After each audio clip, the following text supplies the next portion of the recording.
bienvenue dans cette vidéo où nous allons parler des freins à l'achat. Nous avons parlé des 3 freins à l'achat, à savoir le manque d'argent, le manque de temps et le manque de volonté à fournir trop d'efforts. Ici, nous allons voir comment on va enlever, bien sûr, ces freins à l'achat-là. Voilà, donc c'est très important. Pour enlever ces freins à l'achat, il y a d'abord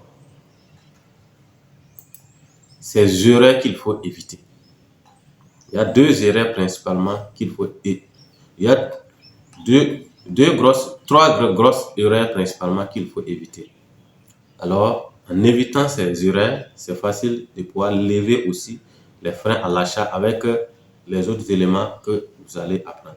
Donc, les erreurs qu'il faut d'abord éviter quand vous vendez en ligne, c'est d'éviter de parler des caractéristiques de votre produit, mais plutôt des bénéfices de votre produit.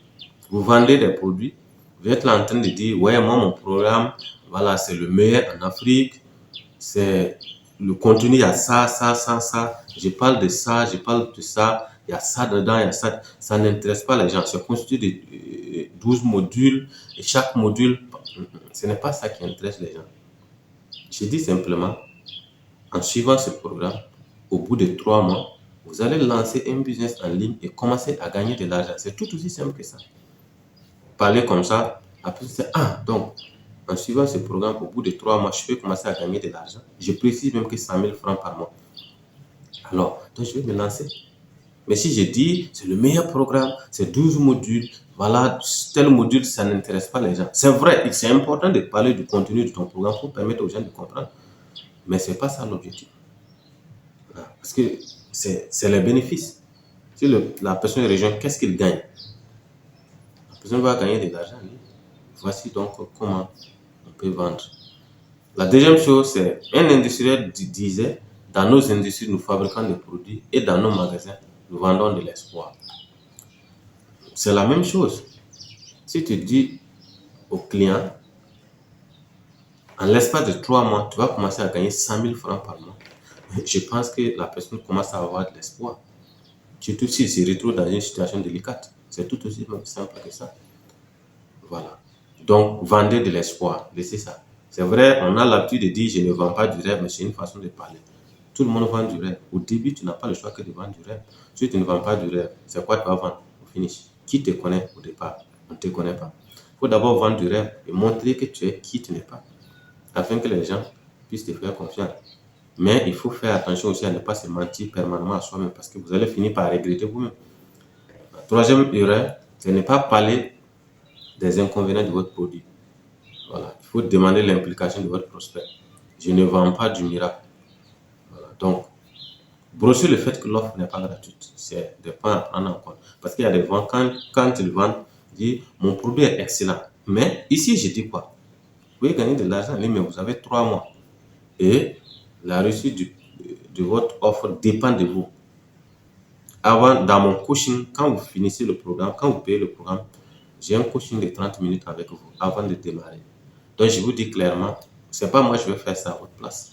Vous avez investi votre argent, profitez de votre argent.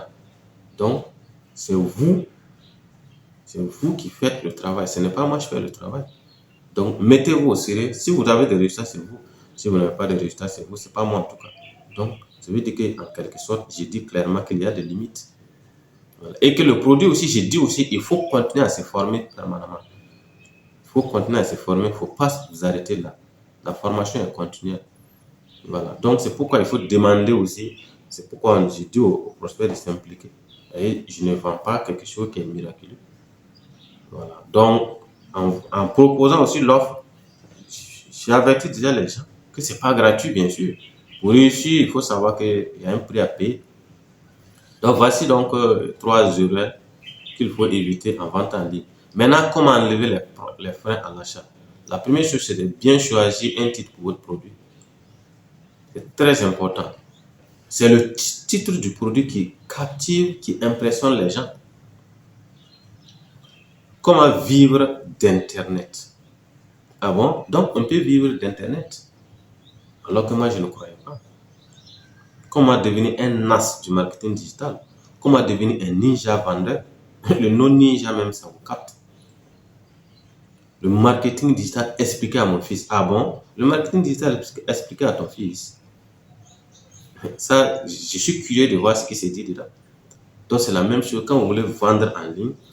La première chose que les gens captent, c'est le titre. Et vous devez travailler sur vos titres. Vous devez faire des titres percutants. Et donc, en copywriting, je vais aborder ces points-là avec vous. Comment faire des titres percutants. Et d'ailleurs, peut-être que je vais vous donner même des supports sur comment rédiger un titre percutant. Alors, il faut prendre en compte ces éléments pour pouvoir rédiger un titre percutant. D'abord, il y a la promesse du résultat. Ça, c'est la première chose. Si vous dites à la personne 90 jours pour vivre du net, alors vous avez promis à la personne un résultat. En 90 jours, donc je peux commencer à vivre d'Internet. Alors, c'est bon.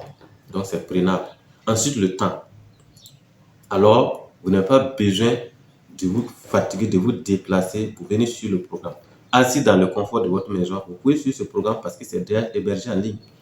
Donc, le temps. L'effort. Alors, vous ne serez pas seul. J'offre 30 jours de coaching gratuitement. Alors, c'est bon. L'autorité. Ensuite, c'est ici recommandé par l'Ordre des ingénieurs, l'Université de Oxford, testé scientifiquement, etc. Je parle de mes mentors. Voilà, j'ai posé des questions à tel mentor m'aide, je m'inspire de tel mentor. En disant ça, ça vous convainc. Ou bien quand je dis, je suis un coach formateur certifié, c'est vrai que vous n'avez jamais vu ma certification, c'est parce que c'est moi je sais que je l'ai. Vous voyez. Donc, alors, donc le gars est certifié. Puisque effectivement, je suis certifié par Sabifa. Voilà, donc, c'est quelque chose qui vous convainc. Le branding. Donc, le branding de votre produit ou bien de votre offre doit captiver les gens.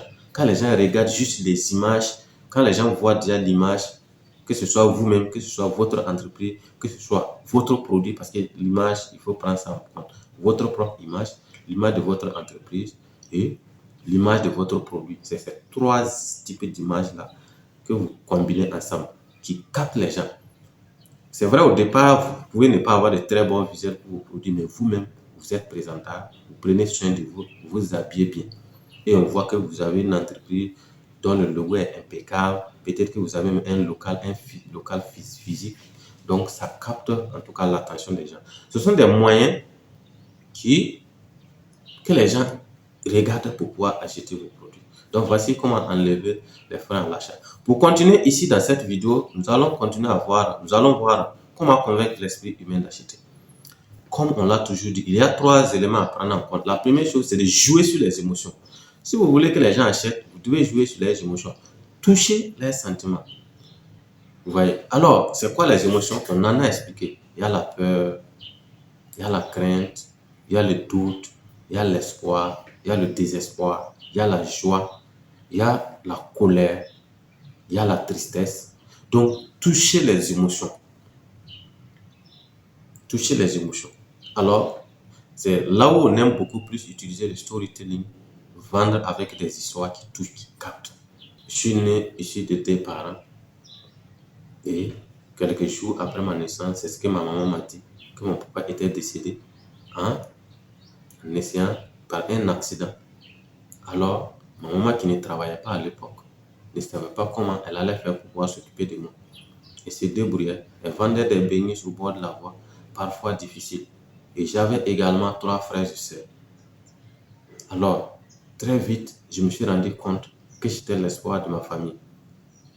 Alors, je me suis réveillé et j'ai commencé à me battre. Mes frères et sœurs étaient déjà à l'école et moi non.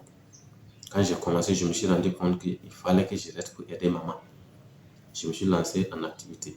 J'ai commencé à me battre dans la vie, j'ai commencé à me débrouiller. Jusqu'à ce que je tombe sur une personne un jour en ligne qui me montre comment on peut gagner de l'argent en ligne. Alors depuis ce jour, je me suis lancé. Et grâce à mon business, mon frère qui a été exclu entre-temps pour problème de scolarité, mon grand frère, j'ai pu l'aider à surmonter ça. Et j'ai commencé à soutenir maman dans ses activités. Et voilà les résultats aujourd'hui. Donc, vous touchez quelqu'un qui va écouter, va se sentir touché. Ah, mais il a du vécu. Donc, c'est un orphelin. Voilà, donc il faut toucher les émotions des gens. La deuxième chose, c'est de faire comprendre votre solution et non l'expliquer. C'est très important quand vous proposez une offre. Par exemple, pour ceux qui ont suivi les mini-vidéos que j'ai créées pour présenter l'offre Digital Master, je vais vous dire que pour réussir, voici 10 étapes à suivre et voici les 10 domaines de la réussite. Mais je n'explique pas c'est quoi 10 domaines de la réussite. Je n'explique pas. Voici les caractéristiques de base pour réussir en ligne. C'est quoi les caractéristiques de base pour réussir en ligne? Je n'explique pas. Voici comment convaincre l'esprit humain d'acheter. Voilà. Pour réussir votre business, vous devez savoir convaincre les gens. Il y a une façon de convaincre les gens pour qu'ils l'achètent. Donc, c'est de faire comprendre que vous pouvez aider les gens à convaincre les gens pour qu'on achète leurs produits. Mais vous ne donnez pas, vous n'expliquez pas comment ça fonctionne. Donc, pour pouvoir vendre, il faut comprendre, faire comprendre la solution aux gens, mais on n'explique pas. Faire comprendre qu'il y a une solution, mais on n'explique pas comment ça résout le problème. C'est comme ça.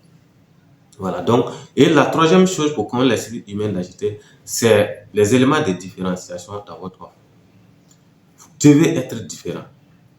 Par exemple, moi, je propose un accompagnement. Je propose aussi un e-book, la feuille de route. Donc, ça, ce sont des éléments qui me permettent de me différencier de mes concurrents. J'ai d'autres stratégies que j'utilise, peut-être que j'ai utilisées chez vous, en vous contactant et en discutant avec vous, en cherchant à comprendre quels sont vos défis. Et c'est ça qui a fait que beaucoup ont payé ce programme au départ.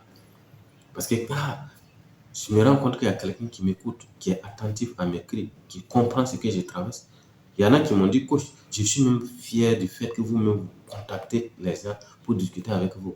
Je ne pouvais pas imaginer que vous puissiez avoir le temps pour moi, le temps pour discuter avec moi. La plupart des gens ne nous écoutent pas. Ça fait la différence.